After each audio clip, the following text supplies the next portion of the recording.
Bueno, el día de hoy, 26 de marzo, a las 17:15, estamos acá reunidos para celebrar la presentación del libro La Educación Pública, una mirada desde la universidad, de Ediciones Académicas Colofón, que será presentado por quien coordinó, una de las coordinadoras del libro, la doctora Elsa María Blancas Morena, también el doctor Luis Ibarra y la maestra Sara Miriam González, que estamos justamente, que son los representantes de la red, en este momento, de los que van a estar presentando el libro de la Red de Cuerpos Académicos, Educación, Política y Universidad. Me da muchísimo gusto que nos esté acompañando el director de la Facultad de Psicología, el doctor Javier Salinas. ¿Cómo está, Javier? Me da mucho gusto. Hola, ¿qué tal? Buenas tardes a todos y todas. Y muchas gracias por acompañarnos, al igual que integrantes de la red que están acá con nosotros, algunas, y de los estudiantes de la maestría en Ciencias de la Educación de varias generaciones, e incluso veo egresados de la maestría, lo cual me da muchísimo gusto que estén acá acompañándonos. De hecho, se está grabando, para decirle a Aurora, se está grabando, lo estoy grabando yo, ¿ok? Muy bien. Bueno, este libro lo va a presentar ampliamente Elsa, pero hago una brevísima introducción a que esta producción académica que tenemos hoy de Editoriales Colofón, de edición 2019, está integrado, digamos, por un conjunto de estudios y de investigaciones que los cuerpos académicos de diversas universidades, 8 cuerpos académicos de 7 universidades públicas estatales generan. Los cuerpos académicos se llaman estudios sociales, procesos educativos y desarrollo social, sociología de la educación y procesos educativos, procesos sociales y prácticas institucionales desde el pensamiento crítico, posgrados en ciencias de la educación, procesos socioeducativos, educación y políticas públicas y estudios sociales. Las universidades que están implicadas son la Universidad Autónoma Benito Juárez de Oaxaca, la Universidad Autónoma de Nayarit, la Universidad Pedagógica Nacional, Unidad 201 de Oaxaca, la Universidad Autónoma del Estado de México, la Universidad Autónoma de Zacatecas y la Universidad Autónoma de Querétaro, que hoy tiene el agrado de recibirlos a todos y a todas en esta su pantalla, en esta su casa. Entonces, sin más, si quieres, Javier, decir algunas palabras de bienvenida, y después continuamos con la presentación. Gracias. Gracias, Pati. Hola, ¿qué tal? A todos y todas, un gusto saludarles, su servidor, para nuestros colegas de otras universidades, Javier Salinas, director de la Facultad de Psicología, a nuestros estudiantes, pues bienvenidos a esta actividad ya de nuestro último viernes antes de salir de vacaciones. Esperemos que todos ustedes tomen un pequeño descanso de las pantallas y que pues tengamos la oportunidad de descansar ya para la recta final de nuestro semestre.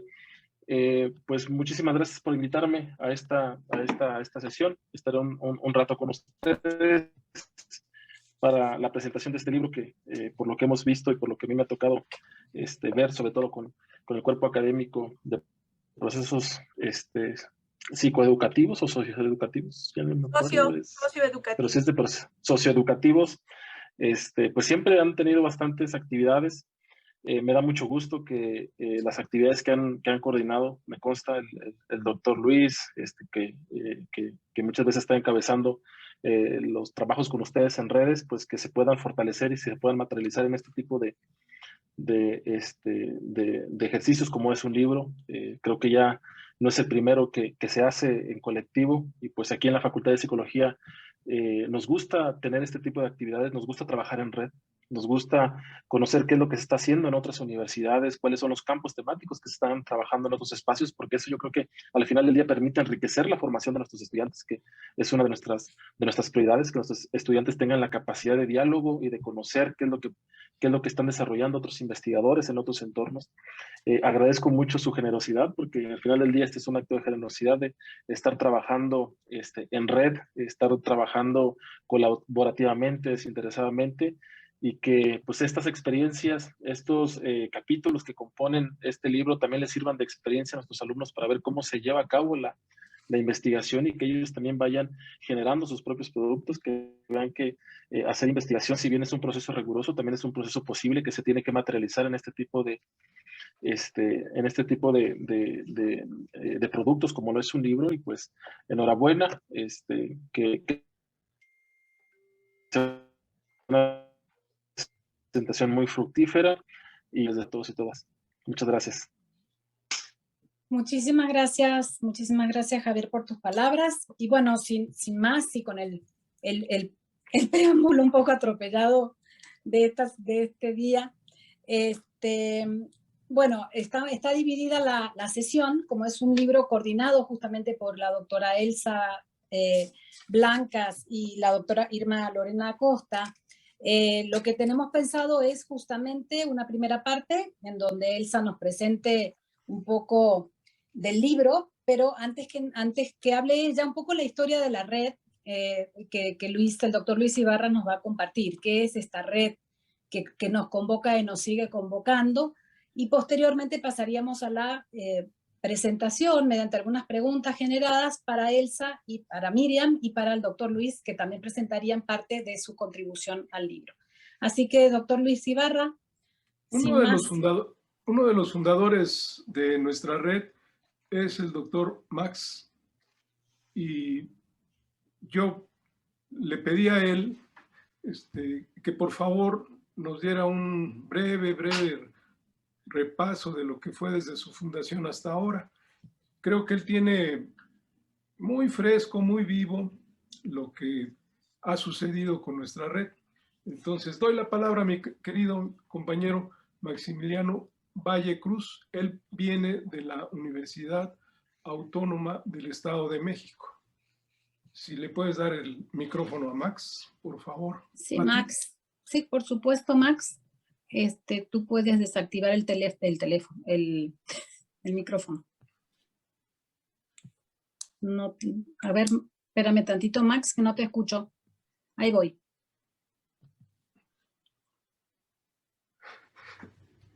Estos chismes de la tecnología luego se complican.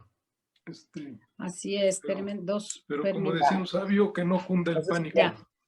Ahí estamos, ya estamos escuchándolo. Hola, Max. Hola, ¿qué tal? ¿Cómo están? Pues muchas gracias por la invitación de Luis para compartir la palabra en el espacio que a él le tocaba y comentar de manera breve lo que es nuestra red. Nuestra red inició por allá en 2008.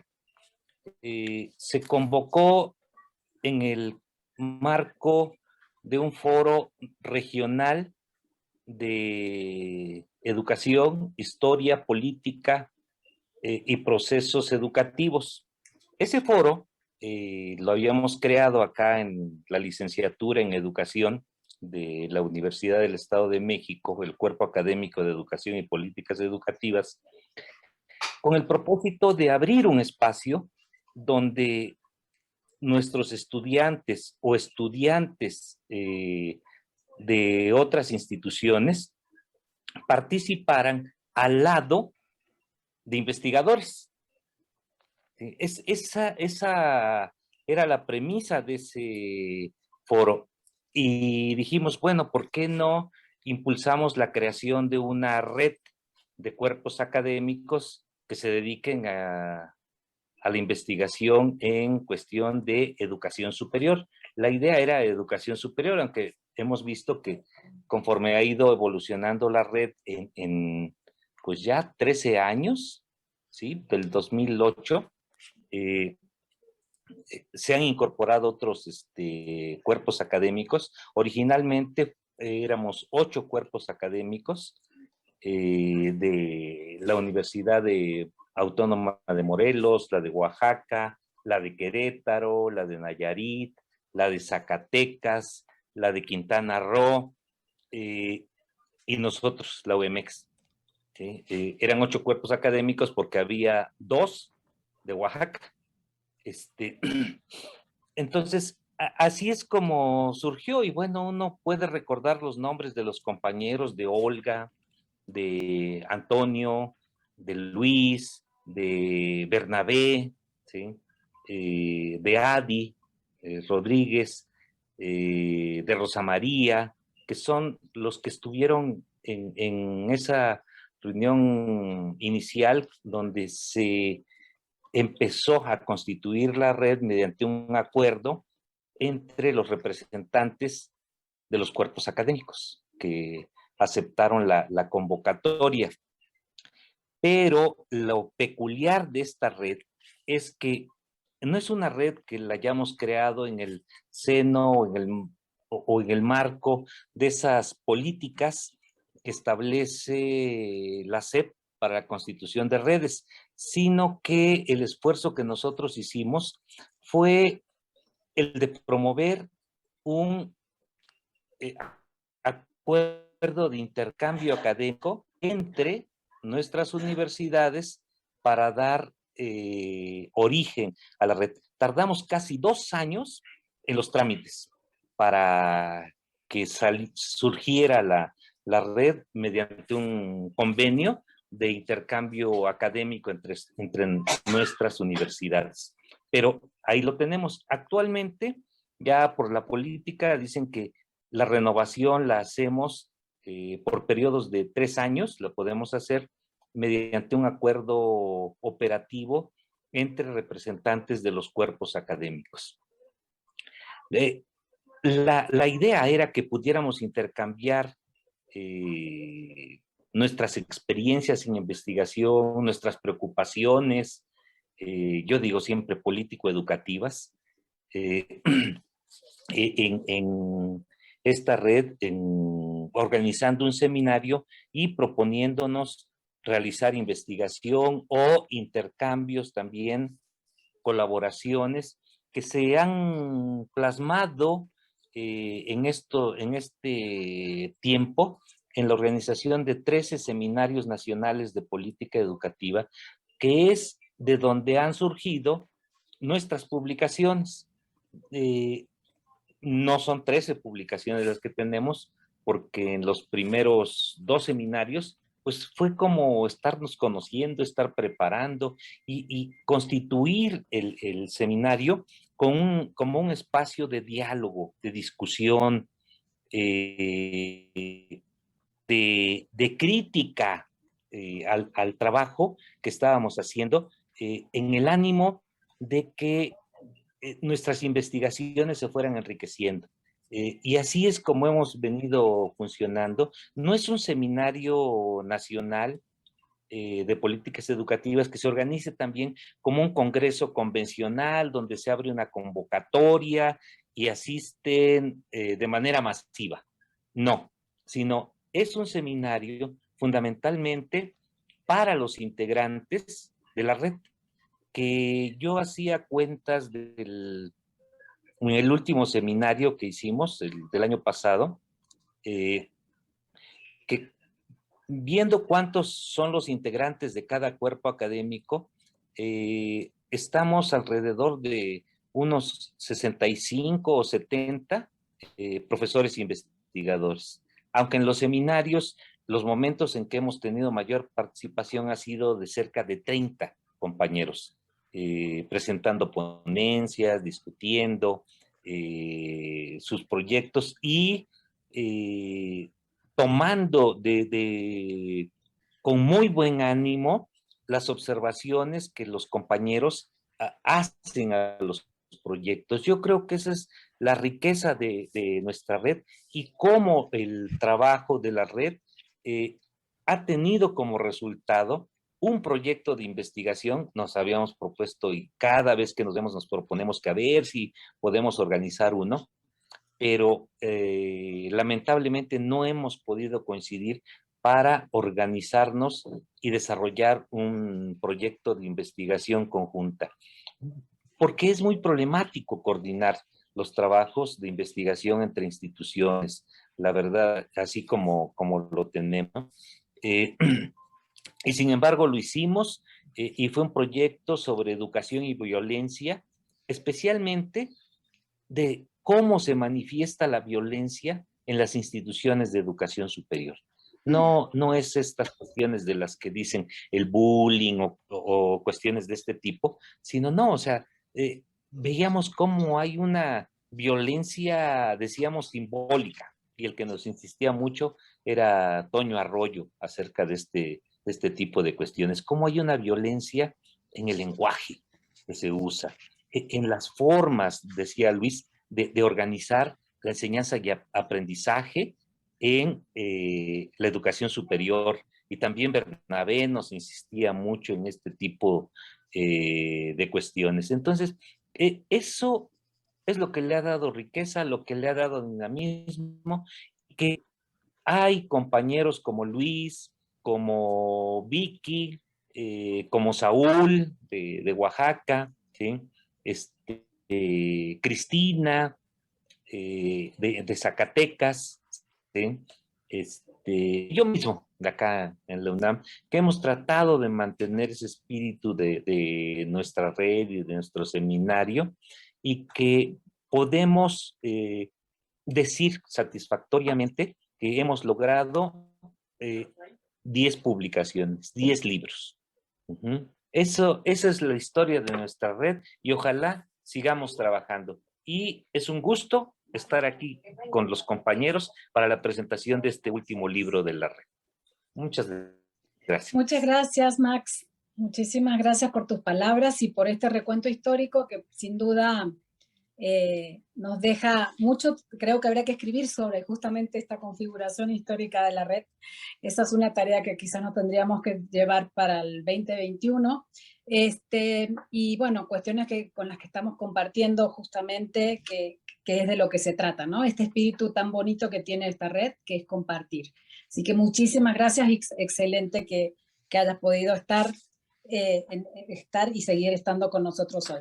Bueno, un poco el guión, digamos, de esta presentación también tiene que ver con la historia de este libro, de cómo surge, de cómo lo coordina Elsa, la doctora Elsa Blancas Moreno, doctora en Ciencias de la Educación por la Universidad Autónoma Benito Juárez de Oaxaca, maestra en Sociolingüística de la Educación Básica y Bilingüe por la Universidad Pedagógica Nacional, la Unidad 201 de Oaxaca, que también ha colaborado con el diseño y reestructuración de programas educativos a nivel de licenciatura y maestría, es docente en contextos indígenas, además en los niveles de bachillerato, licenciatura y posgrado, y actualmente es profesora titular de tiempo completo en la Universidad Pedagógica Nacional, Unidad 201. Es responsable del Cuerpo Académico Sociología de la Educación y Procesos Educativos. Su línea de generación de conocimiento y aplicación es procesos educativos, actores y condiciones para su desarrollo. Ha colaborado en diversas publicaciones. La comunicación en el aula, niños indígenas bilingües y maestros monolingües en español. Y bueno, y en esta última ocasión, coordinando este libro, que nos hará favor de presentar, de cómo se crea y qué aportes de cada cuerpo académico se pudieron recoger en esta coordinación, cómo se entraman los capítulos, etcétera, etcétera. Muchas gracias, Elsa, y bienvenida. Gracias, Pati, muchas gracias por esta invitación. Pues empezamos un poco así como medio raros son también estos tiempos en los que cómo nos comunicamos, cómo nos reunimos, y pues hay que irse acomodando, ¿no? Ser flexibles también nosotros en cuanto a que estamos aprendiendo esta forma de comunicarnos, estamos aprendiendo estas nuevas formas de interactuar, y pues ya queda para la anécdota, pero sí, me causa un poco de alegría y al mismo tiempo, ¿cómo decir? Extrañeza, ¿no? Que estemos trabajando de esta manera. Si la presentación fuera en Oaxaca, pues yo les ofrecería un mezcal, ¿verdad? Pero pues no se va a poder, pero prometo que para la próxima reunión haya mezcal, ¿no?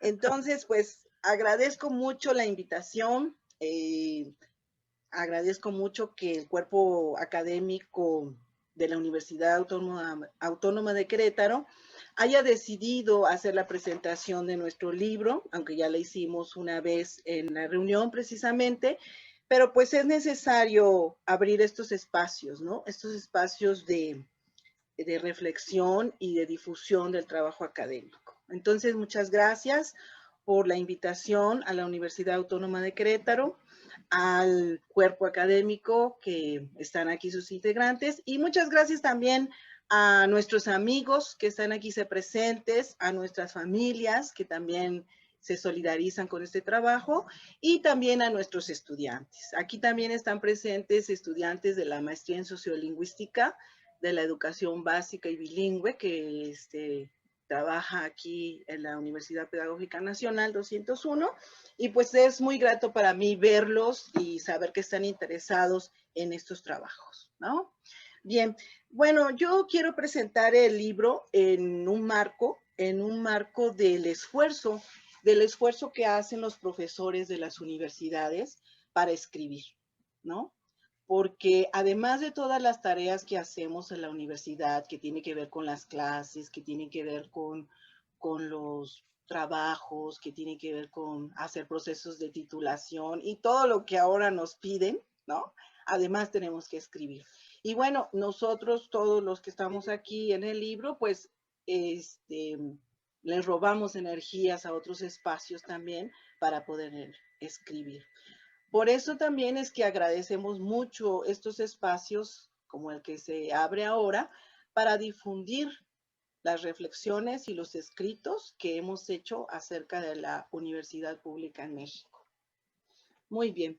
Bueno, este libro reúne los productos escritos de la 11ª Reunión Nacional de la Red, que ya se habló de la Red Educación, Política y Universidad, realizada en la Universidad Pedagógica Nacional en la ciudad de Oaxaca en septiembre del 2018.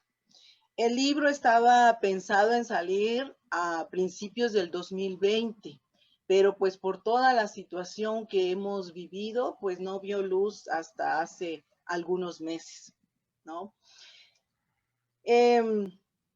Este libro, como ya se escuchó antes, es producto de quienes integramos la red Educación, Política y Universidad, que está conformada desde septiembre del 2008 y que se conformó en la Universidad del Estado de México con la participación en ese entonces de 8 cuerpos académicos de las universidades de los estados de Nayarit, del Estado de México, Zacatecas, Querétaro, Quintana Roo y Oaxaca. La red ha realizado 13 seminarios nacionales en cada una de las universidades a las cuales pertenecen los cuerpos académicos que lo constituyen. Como ya lo comentó el maestro Max, bueno, la red, el seminario que nosotros organizamos no es un seminario así de muchas personas, sino más bien es un seminario más íntimo, digamos, en donde podemos nosotros discutir, en donde podemos reflexionar y compartir los trabajos que estamos haciendo. Bueno, en septiembre del 2018 le correspondió al cuerpo académico Sociología de la Educación y Procesos Educativos organizar la 11ª reunión en las instalaciones de la UPN 201, Oaxaca.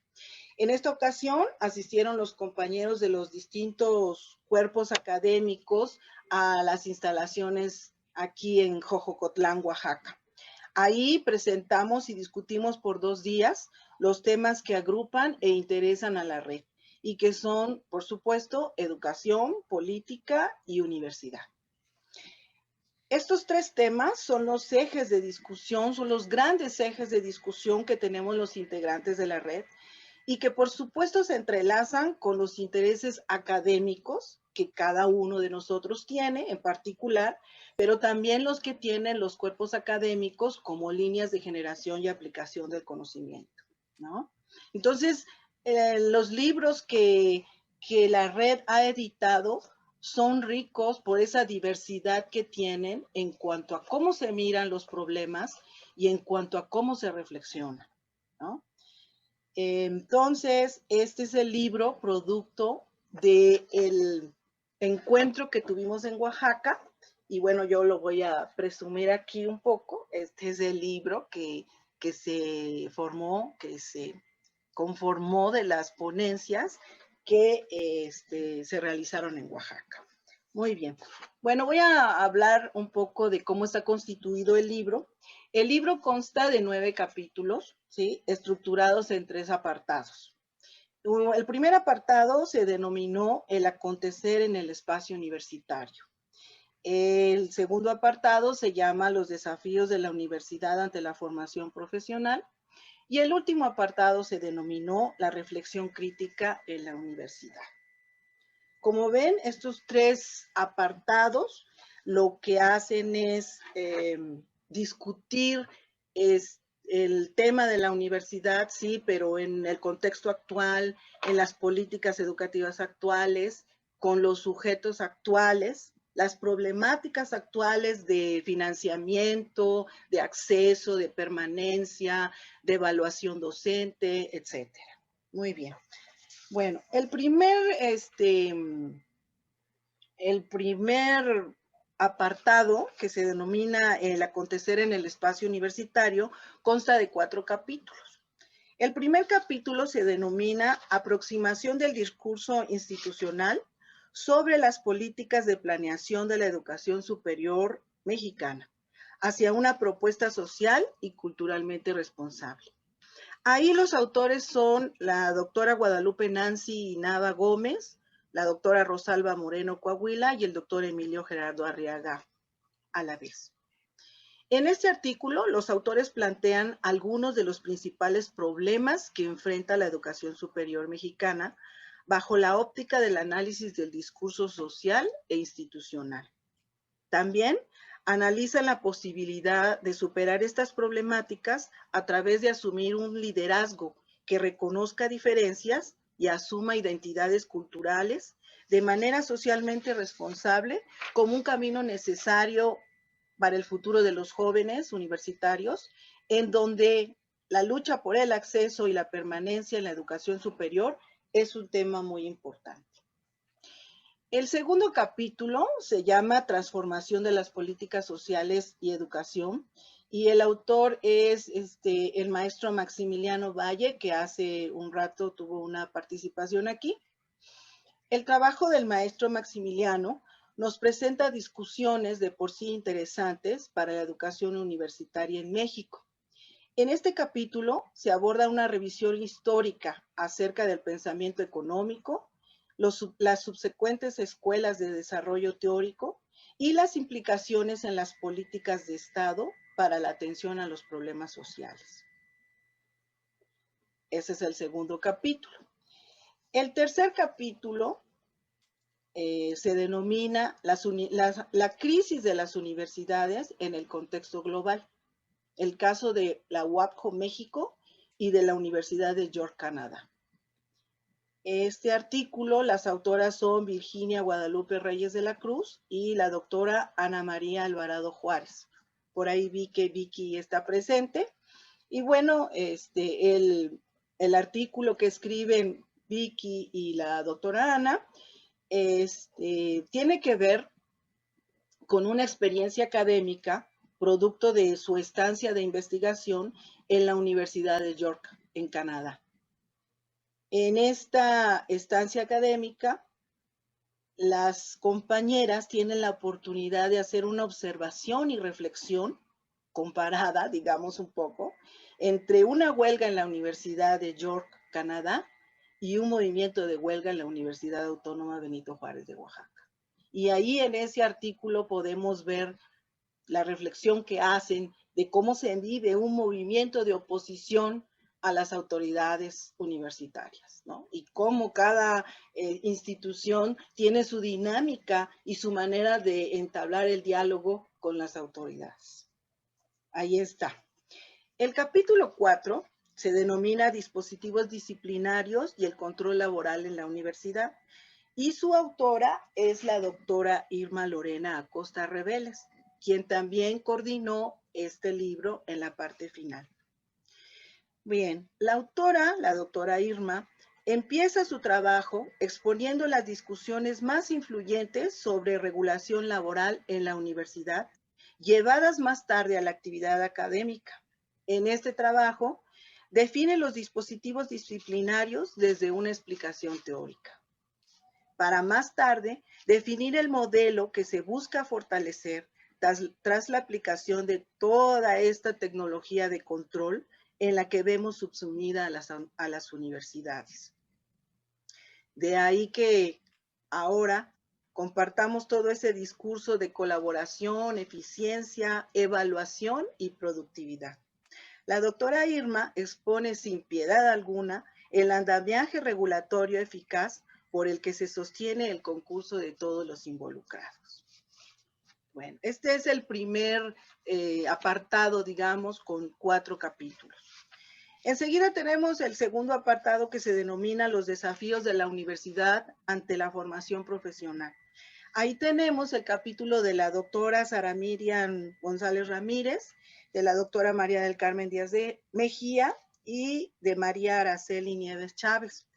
Ellas trabajan el texto Responsabilidad Social y Formación Docente en la Universidad Autónoma de Querétaro. Las 3 autoras nos comparten la sistematización de una experiencia de formación docente en la Universidad de Querétaro. No voy a ahondar más porque la maestra Miriam va a hacer su propia exposición, pero sí quiero decir lo importante de este capítulo para quienes consideramos que ser profesor universitario es más que dar clases y revisar trabajos. El capítulo 7 se denomina Capacidades requeridas y desarrolladas en espacios laborales, percepción del egresado del área económico-administrativa de la Universidad Autónoma de Nayarit. El autor es José Ramón Olivo Estrada, el doctor José Ramón Olivo Estrada. En este artículo, el autor nos comparte la experiencia de un proyecto desarrollado en la Universidad de Nayarit acerca de la trayectoria laboral de los egresados de esta universidad. Ellos han estudiado a los egresados desde 1990 hasta el 2010. El autor recupera el testimonio en cuanto a la evolución en el empleo, la adquisición de competencias laborales, los salarios, las referencias socioeconómicas, entre otras cosas. El artículo analiza en específico la capacidad de la expresión oral y escrita, primero desde la formación recibida y luego desde la perspectiva del profesionista. Esto quiere decir que José Ramón nos propone revisar cómo son formados nuestros estudiantes para leer y escribir y luego cómo estas capacidades son importantes en el espacio laboral. Y ya en el tercer apartado y el último, sí, que se llama la reflexión crítica en la universidad, tenemos 2 artículos. El primero, que es el del doctor Luis Rodolfo Ibarra Rivas, ¿sí?, que está aquí con nosotros, el cual va a presentar él mismo también, pero que, les adelanto, es una invitación a pensar en las tensiones existentes en las formas de la comunicación educativa. El artículo con el que cierra el libro se llama Lecturas e ideas en el posgrado desde el texto autoetnográfico. En él trabajan el doctor Bernabé Ríos Nava y el doctor José Ramón Olivo Estrada. En el texto del doctor Bernabé y del doctor José Ramón se expone el trabajo que ellos han realizado para el fomento de la lectura y la escritura en el ámbito universitario. Para ello, enfatizan en la composición del escrito autoetnográfico como género discursivo. Proponen el recurso de la autoetnografía para engarzar la reflexión personal, el análisis cultural y la investigación-acción con la intención de mejorar sus propias prácticas docentes universitarias. Este texto con el que se cierra el libro nos enseña mucho de quiénes son nuestros estudiantes y nos enseña a verlos desde sus propias escrituras y descripciones. Bien, y finalmente, bueno, yo dejé para el final el artículo en el que escribimos el maestro Manuel Jesús Ochoa Jiménez, el doctor Saúl Vázquez Rodríguez y una servidora. Este artículo también está en el libro y el artículo que nosotros ponemos a consideración de los lectores, tiene como propósito reconstruir y analizar el proceso de profesionalización docente en 2 programas en los cuales trabaja la Universidad Pedagógica Nacional, que son la maestría en sociolingüística de la educación básica y bilingüe y la maestría en educación básica. Y ahí nosotros que somos profesores de esas maestrías, nos proponemos discutir cuáles son las condiciones institucionales que la Universidad Pedagógica Nacional 201 les provee a nuestros estudiantes. Y cómo se reconocen tanto el sujeto formador como el sujeto que está en formación en este encuentro de formación. Y esa es la parte que nosotros discutimos y también la discutimos, pues digamos, con una visión desde adentro, que poco se hace, porque las evaluaciones a las que estamos acostumbrados, pues evalúan otras cosas, ¿no? ¿Cuántos libros hay? ¿Cuántas computadoras? Etcétera, etcétera. Y pues nosotros entrevistamos a los estudiantes y revisamos sus puntos de vista acerca de la formación. Pues bien, ahí les he expuesto a todos el menú, digámoslo así, de nuestro libro. Y es un libro que les invito a leer, que les invito a tener. Esperemos pronto. Ya todos tienen en sus manos en las diferentes partes de la República el libro y en algún momento a otros se los entregaremos. Y bueno, espero haber cumplido con esta intención de antojar a su lectura, de invitarlos a que lo lean y pues muchas gracias por su gracias.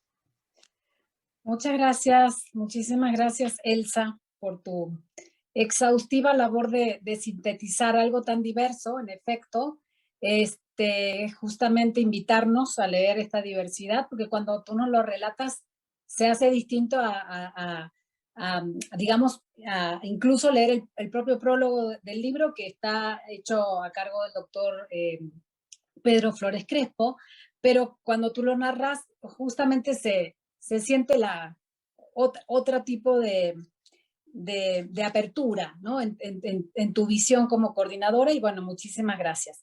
Hago la aclaración que el evento tiene la duración de 2 horas, empezamos 15 minutos tarde, entonces tienen los participantes 15 minutos cada uno, tanto Miriam como el doctor Luis, para después abrir a comentarios y que nos gustaría justamente abrir a comentarios y preguntas que tengan los asistentes, que de eso se trata, ¿no? Entonces le daríamos la palabra a la maestra Miriam, que es maestra de nuestra maestría, fundadora de la licenciatura en Innovación y Gestión Educativa, ha coordinado diversos programas curriculares de evaluación curricular, ha escrito diversos artículos también relacionados con la educación, la pedagogía, la didáctica y la enseñanza de la ciencia, y se han publicado justamente en diferentes publicaciones de índole científica y de divulgación de la ciencia.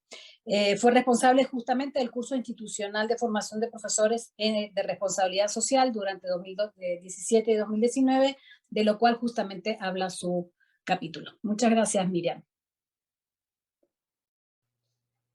Gracias, Patti. Buenas tardes.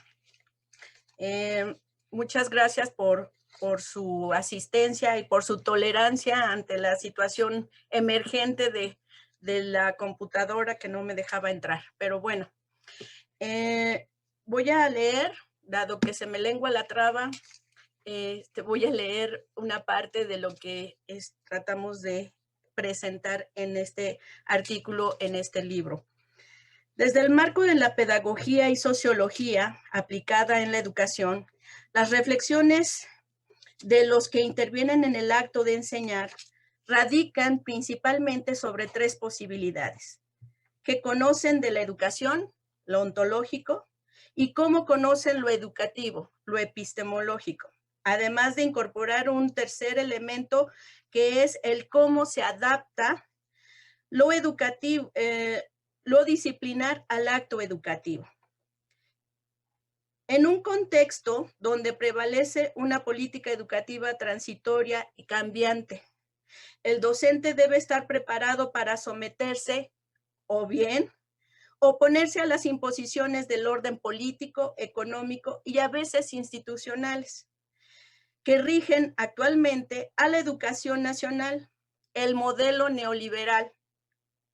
Bajo esta premisa, es posible que los alumnos y docentes hayan quedado en el rezago ante los intereses y modelos educativos prevalecientes.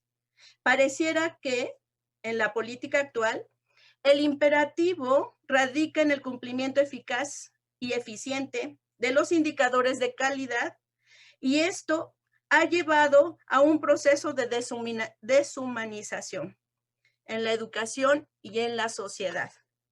No obstante, la presencia de la filosofía y la pedagogía permite reflexionar y repensar constantemente acerca de los fines trascendentes y el deber ser del acto educativo, para que comprender que educar al hombre, ser, como pretensión educativa, es una tarea harto compleja. Debe lograrse una intersubjetividad acerca de lo que el hombre, ser, es, acerca de lo que las cosas son y lo que la educación significa. En este sentido, la educación, con otras disciplinas como la filosofía, la sociología y la psicología, entre otras, intentan estructurar una propuesta desde distintos modelos pedagógicos y distintos momentos históricos de desarrollo para dar lugar a un ser social, pero también para dar lugar a un individuo y actualmente para dar lugar a un individuo que goce de salud y felicidad. Desde el marco de la empero, no basta con el saber hasta las cosas o estas cosas. Es necesario alcanzar la noción de todo, aquello que constituye un campo de reflexión pedagógica para esclarecer ideas educativas.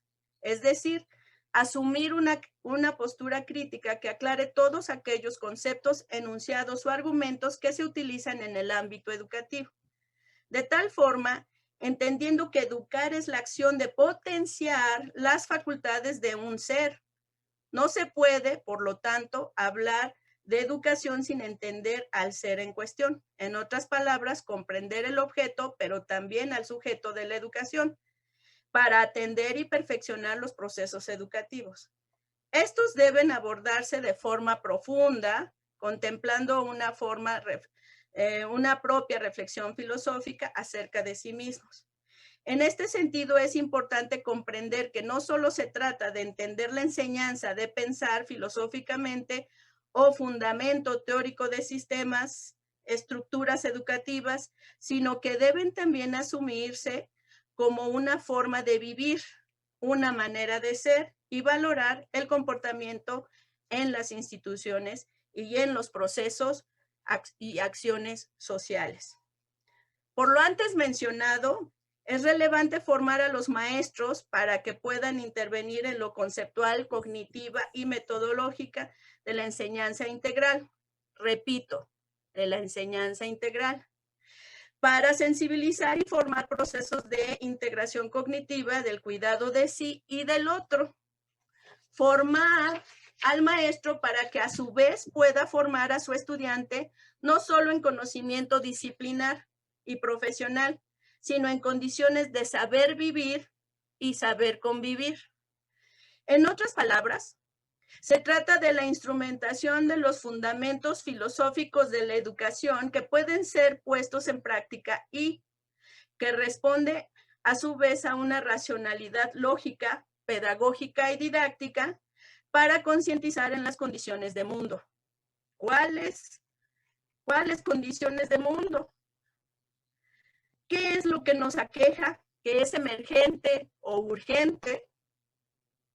Por ejemplo, entre otros, un glacial en el polo, el más grande conocido, derritiéndose, y sus repercusiones a nivel mundial, la falta de agua en Querétaro y su impacto a futuro, uso de los desechables en aras de simplificar la tarea de limpieza, el consumo y las repercusiones de este en cuanto a la producción, el individualismo, el hedonismo, la violencia, una pandemia que ha puesto en estado de alerta a las estructuras y sistemas de este país, como el sistema de gobierno, el sistema educativo, el sistema de salud, el sistema de apoyo social, a las familias, a los maestros y a los alumnos.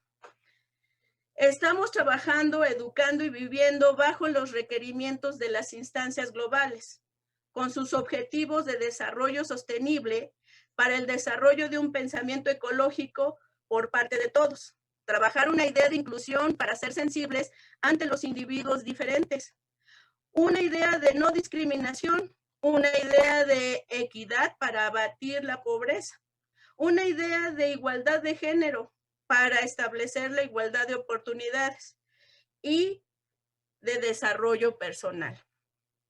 Estos lineamientos determinan una política educativa solicitada a la universidad que establezca lineamientos internos adecuados a la responsabilidad social. El manejo de los recursos, manejo de la infraestructura, programas institucionales, programas académicos y curriculares para llegar al aprendizaje. En esencia, un cambio, una transformación. ¿Pero una transformación de qué? Se le ha otorgado a la universidad la responsabilidad de bajar estos lineamientos a la vida académica, que se orienta de modelos educativos de enseñanza dirigidos a aprender, a conocer, a hacer y a convivir en sociedad con fines de lograr la integración física, emocional y cognitivamente. Si bien estamos en un proceso de transición en lo concerniente a lo educativo, el cambio de la 4T aún no se le ve cabeza, ya que implica la intervención formativa de ideas, prácticas y sentimientos que dan sentido a las instituciones de educación superior que obedecen acríticamente estos lineamientos. No todas, pero algunas sí. Resultados. Son las universidades son a las universidades a las que se les está asignando la responsabilidad de ser agentes principal de impacto social, rol de mediación para formar y enseñar sobre saberes integradores, es decir, educar para explicar, prescribir y comprender la educación con pensamiento de responsabilidad social. Sin embargo, esto no se logrará mientras los maestros no tengan y no vivan congruencia entre el ser docente y la enseñanza. Este trabajo, a través de un ejercicio de sistematización sobre la experiencia de interactuar en cursos a maestros en la universidad, presenta los resultados de este trabajo de interacción docente con los objetivos específicos de mostrar la forma en que se está gestionando en acciones concretas académicas e institucionales la responsabilidad social. ¿Cómo adaptan los maestros este tema a acciones didácticas concretas? ¿Qué tipo de transformación y trascendencia se logra a través de cursos para docentes? Se llegó a algunos resultados. Se enfoca la individualización, la competencia y el hedonismo en las acciones académicas. No hay fines educativos hacia la civilidad, la paz, la solidaridad. No se enseña a reconocer las dimensiones y trascendencias de nuestros actos. Por lo mismo, no se reconocen las consecuencias de los mismos. Los maestros viven en una cultura de norma y en el cómo simplificar o romper esta. Se viven en la diferencia y en la indiferencia, en la desconfianza y en el cómo obtener las cosas a pesar de los otros. Pudimos observar que la esfera familiar es la más atendida como un espacio de seguridad y al que recurren en lo personal en tanto lo social y lo político como esfera de interacción. No se involucran. No hay idea de un futuro colectivo. No hay idea de nosotros, sí prácticas de simulación. Por lo tanto, se percibe la deshumanización, es decir, la imposibilidad de asumirse como persona que siente, piensa, goza, transforma. Es la cosificación de la persona a reducir la capacidad de reconocerse a sí mismo y al otro con dignidad, libertad y la facultad de crearse a sí mismo. Esta condición lleva a que los profesores no se impliquen en su contexto inmediato y los valores son como algo ajeno a su persona. Es decir, que se ve el mundo desde la ventana. No hay una implicación. Cuando consideramos que nuestra responsabilidad de cuidado del medio ambiente o cuando se piensa de que lo que se enseña es para que el estudiante haga sin que el profesor se implique en la tarea o en su persona. Esta actitud frente a la vida tiene relación directa con la docencia, pues no hay fines trascendentes que guíe el trabajo educativo, sino que solo se vive como un trabajador que sigue lineamientos o indicaciones operativas de la docencia o a intereses personales. Si el maestro toma un curso de responsabilidad social sin reflexionar sobre su práctica docente, solamente cuenta lo que hace el estudiante. Otra forma es el docente hacedor de proyectos. Es un docente que trabaja en la enseñanza de manera ingenua, sin reflexionar o preguntarse sobre las condiciones del mundo y las repercusiones de estas, distanciándose de la condición humana. Lo anterior es que un docente va a un curso sin involucrarse o implicarse con el otro, sin tener sentido de pertenencia, sino lo contrario, se identifica una educación bancaria donde se nulifica la existencia del otro. Finalmente, hay profesores que viven en el inacabamiento, asumiendo como sujetos históricos el mundo con el mundo sin reconocer afectados por el contexto, pero también con la capacidad de afectar esa realidad a través de las prácticas educativas. Aceptar el inacabamiento y con ella la historicidad que lo lleva a asumir la responsabilidad de sí mismo y con el mundo. Ver al docente y al estudiante como individuos que necesitan formación para vivir de manera integral son dos agentes sociales que tienen la capacidad de incidir en su entorno. Habrá que darle la oportunidad al docente de darse cuenta de su necesidad. Se pretende dar la sensibilización grupal como herramienta para mover la conciencia que invita a planear y a organizar cambios profundos. Primero en lo personal que puede impactar, en el trabajo académico como parte de su entorno, y en lo pedagógico didáctico para que pueda impactar en las condiciones de planeación, organización y aplicación de la responsabilidad social. Ya por último, que el curso tenga facultad de exponerse o como un espejo que impacte a los docentes para cuestionar sus acciones personales, que puedan someter a una autoevaluación ética y moral que pueda trascender a la sociedad. El curso trata de propiciar la necesidad de elaboración de proyectos académicos sobre el tema de responsabilidad social en diferentes facultades para trabajar lo multidisciplinario, inter y transdisciplinario. Empezar a caminar en pro de la comunidad, entre comillas, comunidad académica, que integre a estudiantes en donde se fortalezca la congruencia entre el sentido y la vida y lo sustentable. Gracias. Muchas gracias, Miriam. Muchísimas gracias por tu participación y me parece que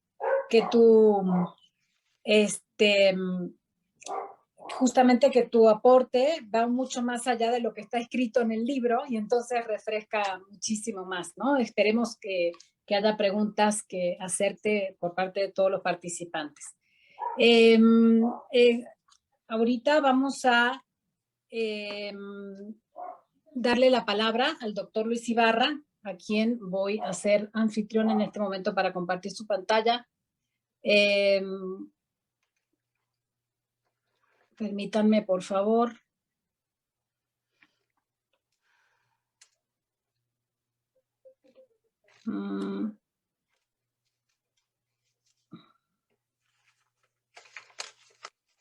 Ya está Luis, ya puede compartir su pantalla. Mientras Luis va compartiendo la pantalla, es de todos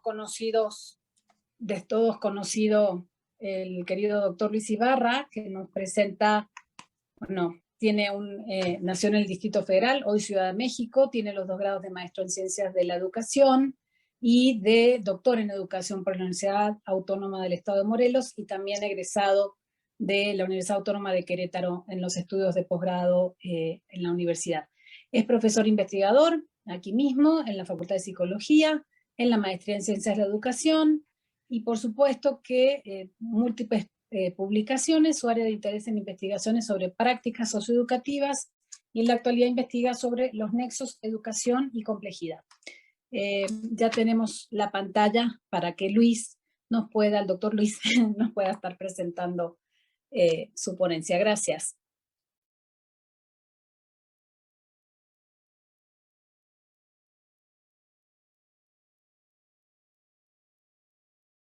Luis, si puede activar su micrófono, por favor.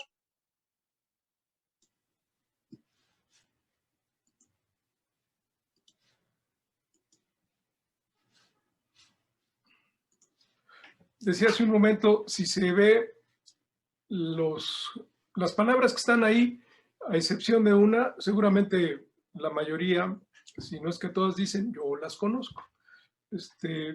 La que está al último, lenguajear, es de un fulano de apellido Maturana, y es el pretexto más importante de este trabajo.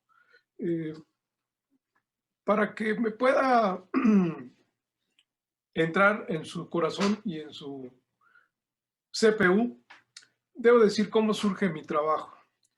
En un seminario que compartimos las compañeras que aquí están y otras personas, me di cuenta de lo frecuente del uso de frases comunes.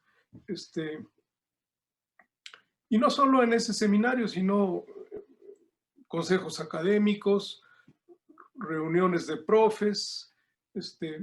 ¿En qué consiste esto de las frases comunes? Alguien dice algo y lo dice con tal énfasis que cree que está inventando el mundo.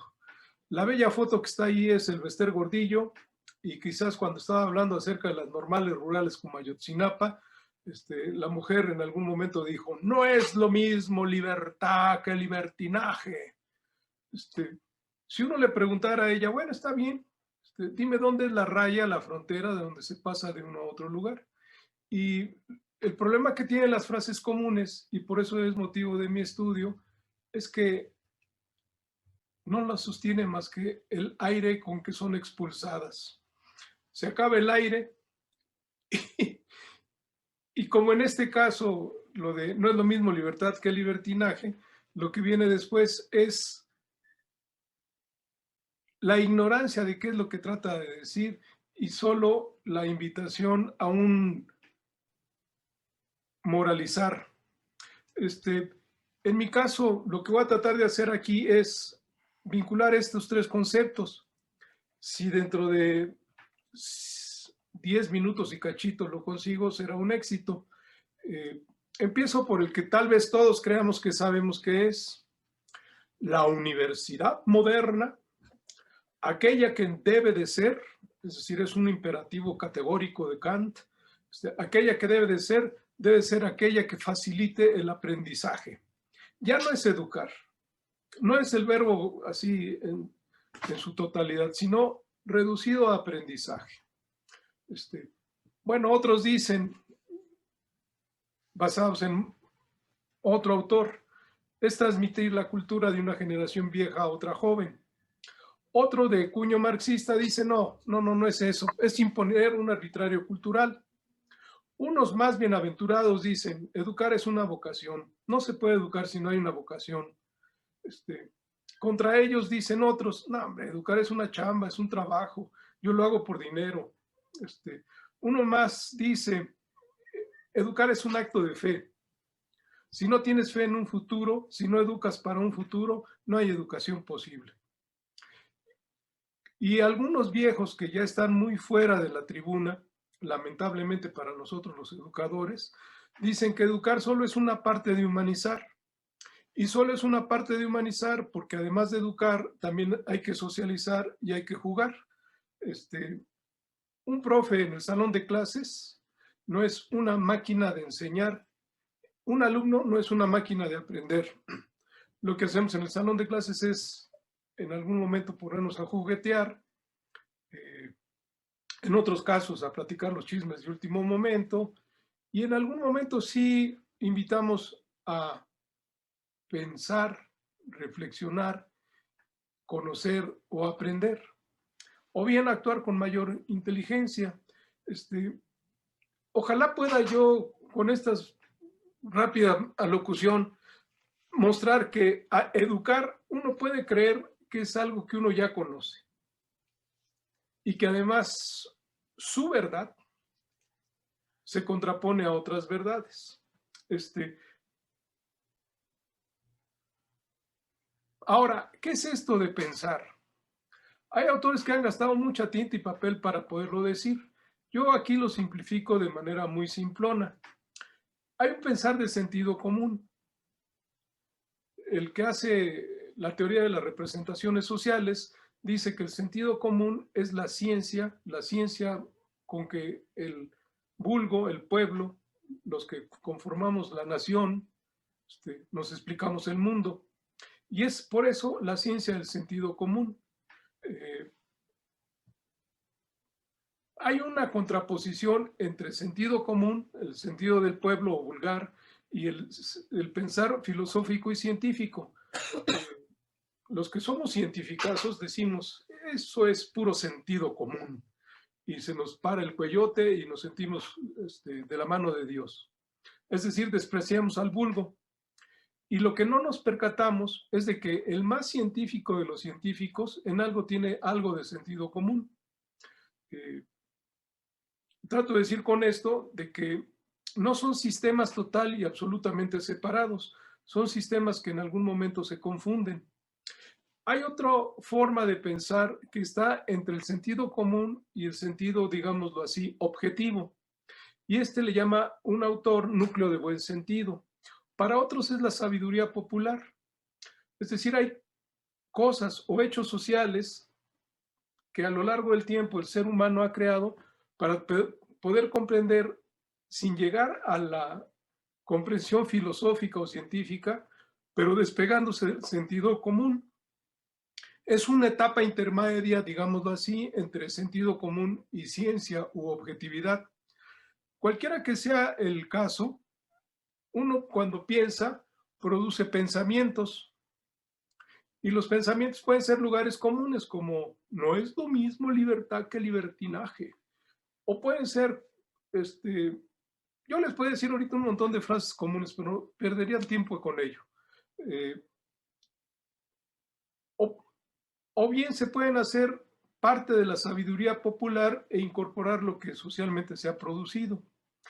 La alta cultura es, dice el autor que hace esta clasificación, es la cultura de los pocos. Es decir, de aquellos que han sido favorecidos tanto cultural como material, económica, socialmente, para llegarse de algo. Yo pongo un bonito ejemplo del pensamiento náhuatl. Son grafías que representan palabras, y lo que trato de decir con ese esquema es que el pensamiento se manifiesta objetivamente en el terreno de la ciencia en conceptos y en teorías. En el terreno de la estética, con pinturas, partituras musicales, obras de teatro, esculturas, bellas obras arquitectónicas, etcétera. Es decir, el pensamiento no es algo abstracto que ande ahí entre las nubes. Se objetiva. Y la cuestión está en que ese pensar de alta cultura, ya sea científico o filosófico o estético, la mayoría de nuestros estudiantes no lo valora mucho. No la valora mucho, y tiene razón al hacerlo, porque dice, aquellos que hablan con pura palabra científica son una bola de pedantes, aburridos, me chocan. casi se tapan su naricita y se voltean para otro lado. Y les cae perfectamente bien el que habla con sentido común, el que hace bromas y que se gana el buen humor, la simpatía de los muchachos con lugares comunes y con su gracia inigualable. Yo podría decir de que está más cercano a la cultura de masas o al folclore y un tanto distante de la alta cultura. Y entonces el problema que yo trato de mostrar es cómo a través de este lenguajear, es decir, de conversar sobre conversaciones significa, mi alumno me dijo esto. La ciencia es aquello que es comprobable, maestro. Y lo que usted dice no se puede comprobar. Y se jactan, se llenan de orgullo de decir tal lugar común. Y entonces, ¿qué es ciencia? Comprobable. ¿Y qué es lo que predomina aquí? Un sentido común científico, que no solo para estudiantes, sino un buen número de profes, universitarios o no universitarios, han hecho propio. Y entonces, conversar sobre conversaciones significa tomar eso que nos ofrece nuestro alumno o nuestro compañero o un alguien y empezar a platicar sobre, bueno, ¿y qué es comprobar? ¿Y qué es esto de la realidad? Y y empezar a preguntar y a platicar con un solo propósito. Llevar de un acá, el acá del muchacho, es decir, su sentido común o su sabiduría, a un allá. ¿Qué es ese allá? La posesión de un lenguaje con conceptos y teorías propios de la disciplina en la que trabajemos. Si yo, por ejemplo, digo, ¿es el lado más grandote de un triángulo? Si es escaleno el triángulo, o si es esto, si es lo otro, no se entiende para un matemático qué es lo que yo digo. Sin embargo, si yo digo, la hipotenusa es, ya con decir hipotenusa, él tiene una idea más o menos clara de qué es lo que estoy hablando. A nuestros alumnos y a nuestros profesores se nos llena la boca de decir el aprendizaje significativo. Si uno va a rascarle en dónde da la significatividad, lo significativo, encuentra que si rasca uno un poquito, no hay mucho de fondo. Significa, no hay un pensamiento científico que lo soporte. Y entonces, ¿en qué consiste el lenguajear? En vincular el sentido común propio del maestro, sus núcleos de buen sentido y su pensamiento científico con aquello que nos ofrezca el mundo. Y tener mucho cuidado, lo reitero, tener mucho cuidado en caer entre la chabacanería de aquellos que son muy simpáticos, pero que en última instancia no enseñan nada más que bonitos juegos, diversiones, jajaja, jijiji, pero que no pasan de ahí. Ese es un extremo. Y el otro extremo es el culto y refinado océano, el que se habla de tú con Hegel, Kant y los más sofisticados y abstractos. Bueno, ahora es Niklas Luhmann o algunos otros, Michel Foucault, que tiene un nivel de complejidad suficientemente alto como para que con ellos presuman de mucho saber. Realmente educar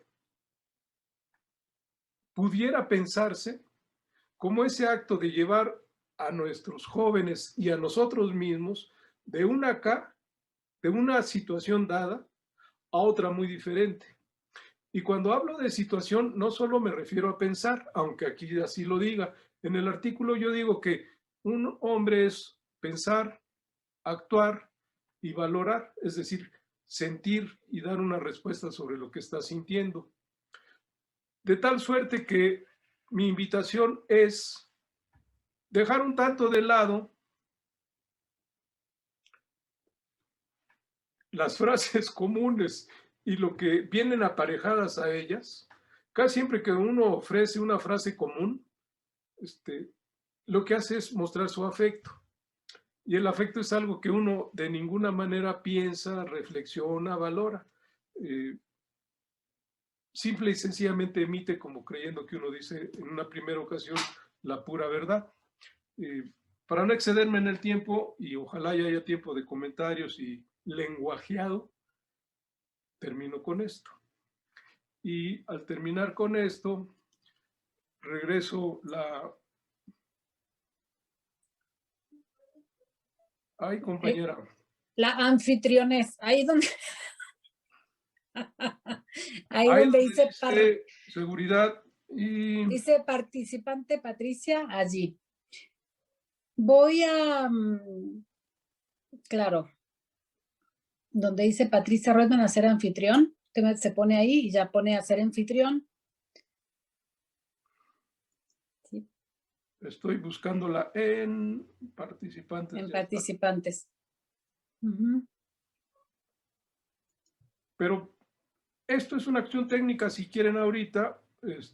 Para saber qué, sí, justamente, pero para poder entonces pausar la grabación en este momento y empezar con los comentarios, porque si no se carga mucho, entonces sí necesito que me pase mientras tanto, si hay preguntas, mientras va haciendo esto Luis, el doctor Luis, perdón, buenas tardes a estudiantes del Centro Universitario Allende de Tula, de Allende Hidalgo, y a sus profesores, qué bueno que están con nosotros ahorita.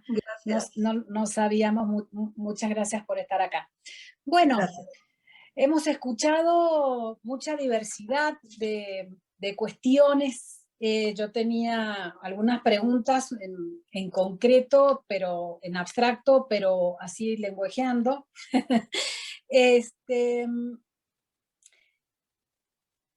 A los tres autores, pero también incluso a la coordinadora, pero antes que nada yo quería, porque por el apuro de lo atropellado al día de hoy, quería que Felicia Vázquez, como coordinadora de la maestría en Ciencias de la Educación, que la tenemos presente de aquí de la Universidad de Psicología, justamente pueda dar algunas palabras y justamente provocar esta conversación a la luz de lo que nos han expuesto tanto la doctora Elsa, el doctor Luis, como la maestra Miriam.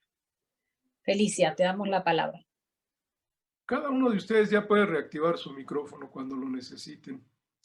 Sí.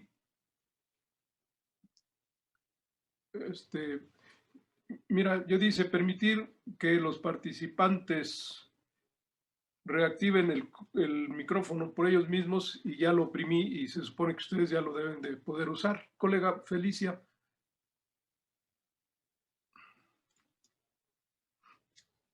No. Bonito chisme. Sí, ya se puede. Pues, adelante, Felicia.